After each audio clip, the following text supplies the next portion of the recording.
video, I'm going to show you how to make this delicious, easy and gluten-free bread. It has no flour at all. It's packed with goodness. It's incredibly easy to make. And it's absolutely delicious. Now, just before I dive into this tutorial, I want to make it very clear that this is not my original recipe. A few weeks ago, I came across another YouTube channel that's got loads of lovely recipes, and I saw the recipe for this bread. And in all honesty, I was a bit dubious because it looked a little bit heavy and I thought this has got no flour at all. It's not rising at all. It's got no yeast. But I have to say the YouTube creator was just so nice and he walked me through the recipe and it did look nice. I thought, well, you know what? What have I got to lose? I'm just going to try. So I made this loaf of bread and thought it was just so nice that I asked my viewers on my channel, I asked them, would you like me to create my own video with this recipe? But again, the credit goes to the original creator, and I've actually linked his YouTube channel in the description of this video, so make sure you go and check his channel. Okay, so now I'm going to show you how to make this. It is absolutely delicious. So for this recipe, you need 20 grams of chia seeds, 35 grams of psyllium husk powder, 150 grams of porridge oats, make sure they are gluten-free, 150 grams of mixed seeds. I've got sunflower seeds and linseeds in here. 150 grams of mixed nuts. I've got hazelnuts, cashew nuts, walnuts and almonds in there.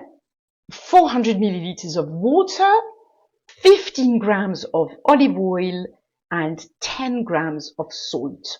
So once you've got all your ingredients ready, you're simply going to put them all in a bowl. Make sure you put all the dry ingredients first, and then we're going to give it a good mix before adding the water and the olive oil. There you go. Once you've got everything in the bowl, just give it a good mix. It seriously couldn't get any easier than this. Okay, and once you've done that, you're simply going to add the water and the olive oil. Now give it a good mix again. It's going to thicken quite quickly, and that's mostly due to the psyllium husk powder. Okay, there you go. That's all that's needed. Now, I know it doesn't look very nice, and at this stage, it doesn't look like bread, really. But trust me on this, it works perfectly. So next, all you need to do is take a cake tin and line it with some non-stick baking paper. And we're simply going to put the mixture in there. It gets quite thick, you'll see quite quickly. Just put it in there. Once it's in, as you can see, it's a little bit messy. So you just sort of push it down. You can even actually use your fingers. It's not sticky at all compared to other gluten-free bread dough, which is really cool. Just push it in nicely. Because this doesn't have any yeast in it, it's not going to rise. It's basically not going to move at all. So you've got to push it in, make it all nice and even, so that you have a nice even loaf of bread once it's cooked.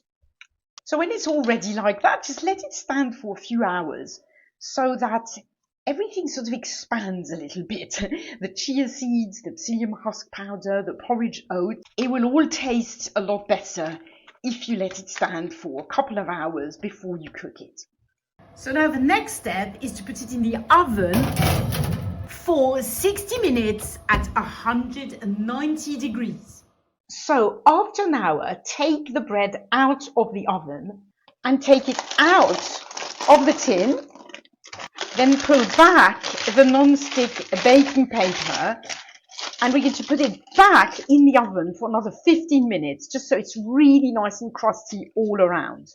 And there you go. After another 15 minutes, look at this. It's all ready to take out of the oven. And then here's what I'm going to do. I'm going to transfer the bread onto a wooden board, just like this. And what you've now got to do is really let it cool down before you start slicing it. Otherwise, it will just crumble and it won't make nice slices. And now our loaf has cooled down and we're going to be able to cut it. Look at this. How beautiful is this? Nice and crispy. Okay, I'm going to cut a slice and taste it. There you go. Look at this. Lovely gluten-free bread, full, packed with goodness, really crunchy on the outside and moist on the inside. And there you go. I'm going to give it a taste. Honestly, it's so nice. It's really surprising because it's packed with seeds and nuts, but it's lovely and tasty, and it's just really nice. It tastes lovely. Now, one thing I will say is I want to try a variation of this with maybe some raisins or some cranberries. I think that could be really, really nice. But it's absolutely delicious. It's very easy to make, and I'm absolutely certain that it's very healthy. Now, quick reminder, I'm not the original author of this recipe. I saw the video on YouTube. I then decided to give it a go. It was so delicious that I thought I've got to make it for my own viewers. The link to his video is in the description of this video. So if you just check out the description of this video, you will see a link to his channel and to that specific video. The credit for this recipe goes to him. If you're watching this, thank you so much. Amazing find. I really, really love this bread. And I'll let you all know how it works out if I try it with some cranberries or some raisins or something else. Maybe olives or dried tomatoes. I don't know. I'm going to try variations and I'll let you know. If you want more bread recipes, then you can check out my playlist up there. And obviously, if you want to know every time I publish a new easy and gluten-free video, then make sure you are subscribed to this channel. Thank you so much for watching, and go and watch this video next. It's such a delicious loaf of bread, really easy to make and gluten-free. Bye for now.